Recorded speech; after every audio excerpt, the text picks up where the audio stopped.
Hai Gadgetiers, nama Xiaomi, Redmi, Poco udah identik dengan barang-barang value deal apapun jenisnya. Kali ini gue mau nyobain laptop terbaru dari Xiaomi, Redmi Book 15. Kita lihat apakah laptop entry level seharga 6 juta yang ditunjukkan pada para pelajar ini punya DNA value yang khas Xiaomi atau justru malah sebaliknya.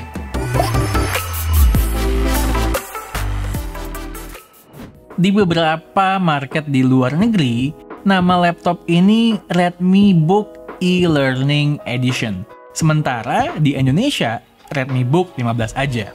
Berdasarkan itu, gue udah bisa menakar dari awal ini adalah laptop entry level. Sehingga gue harus menurunkan standar dalam mencicipnya. Desain sih sejatinya soal selera ya.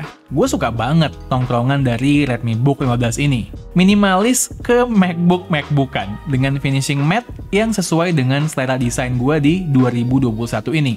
Material bodinya polikarbonat, fine, sesuai lah dengan ekspektasi gue melihat harganya. Yang penting secara konstruksi solid, nggak ada bunyi berderit atau engsel yang goyang-goyang. Problem terbesar dari desainnya adalah beratnya yang hampir 2 kilo dipastikan nggak nyaman dibawa kemana-mana. Engsel layarnya ngelok di berbagai angle juga, walaupun kalau di posisi di bawah 45 derajat bakal pelan-pelan nutup. Balik ke bawah, ada kaki karet untuk menyangga laptopnya. Grill ventilasi besar untuk membuang panas, dan 2 grill speaker yang kualitasnya cukup bagus untuk harganya dan telah di-tune oleh DTS. Paling kalau ditaruh di permukaan yang nggak rata kayak di sofa gitu, suaranya rada mendem dikit, secara ngadepnya ke bawah.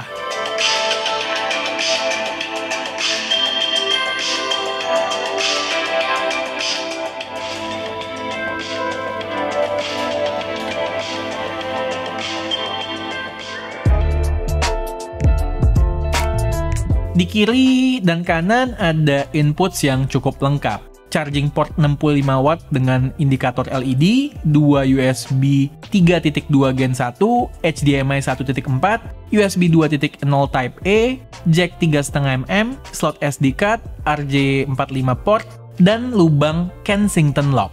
Yang bener-bener gue sayangkan adalah masa nggak ada port USB-C satupun. 2021 loh ini. Di ujung layar ada cekungan yang bikin kita bisa buka layar dengan satu jari. Begitu layarnya nyala, muncul minus terbesar dari laptop ini. Display yang enggak bagus. Secara resolusi dan ketajaman, oke sih, tapi masalahnya adalah viewing angle yang jelek, sehingga bikin warna kontras, dan brightness seolah berubah terus-menerus.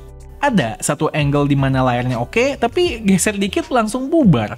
Keunggulan layarnya sebenarnya di size. 15,6 inch itu lega banget loh. Buat buka beberapa window sekaligus, enak. Misalnya, aplikasi video conference di kiri, di kanan buat nyatet. Ya, memang laptop ini sejatinya diciptakan buat hal-hal seperti itu.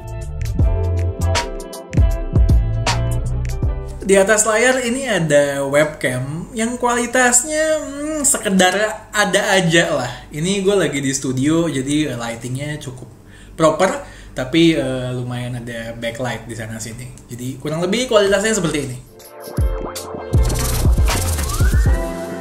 Di bawah layar ada bagian yang gue suka, keyboard dan trackpadnya. Keyboardnya gede dengan jarak antar huruf lebar-lebar. Enak banget pokoknya ngetik di sini.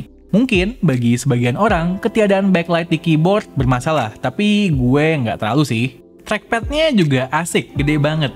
Mirip deh sama MacBook Pro 15 inch gue. Tips pakai trackpad gede begini, biasakan naruh telapak tangan jangan nyentuh trackpadnya ya, supaya single click nggak ke-register sebagai double click atau ke-trigger mouse kanan. Oh ya, trackpadnya juga udah support Windows Precision Driver dan gestur-gesturnya.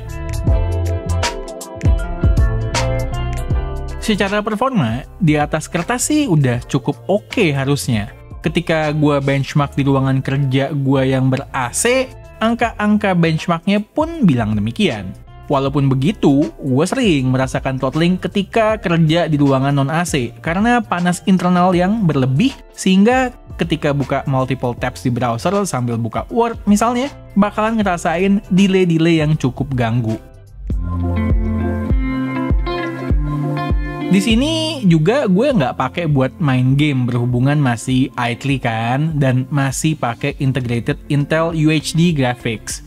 Pas gue nyoba main PS 2021 dengan settingan resolusi Full HD dan opsi grafis rata kiri, dapatnya udah 20-an FPS. Kalau turunin ke resolusi 720p, baru dapat 40-an. So, clear lah ya, ini bukan laptop untuk main game.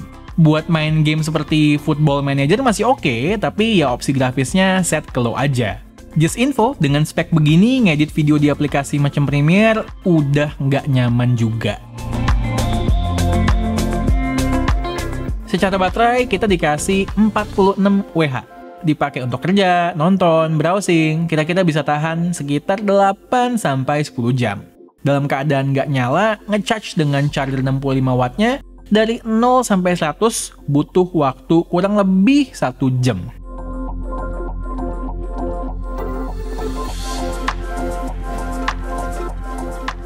Sejujurnya, gue sih bukan target market laptop ini ya. Dengan harga 6 juta dan spek begini, Redmi Book 15 ini lebih cocok buat pelajar yang memang belum punya laptop untuk school from home. Bakal mereka pakai ngetik-ngetik, browsing-browsing ringan, atau sekedar streaming konten maupun video conference. Pokoknya jangan berharap untuk melakukan hal-hal yang secara load memberatkan lah. Gue sih suka sama desain dan keyboardnya. Sementara layarnya yang punya viewing angle buruk masih menjadi minus terbesar buat gue pribadi. Well, kalau kalian butuh banget laptop dengan layar besar, boleh sih jadiin Redmi Book 15 ini pertimbangan kalian.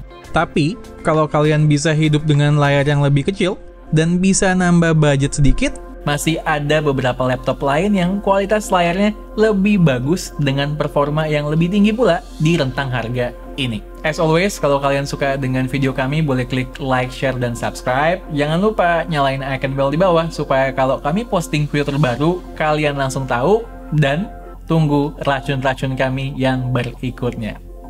Bye guys!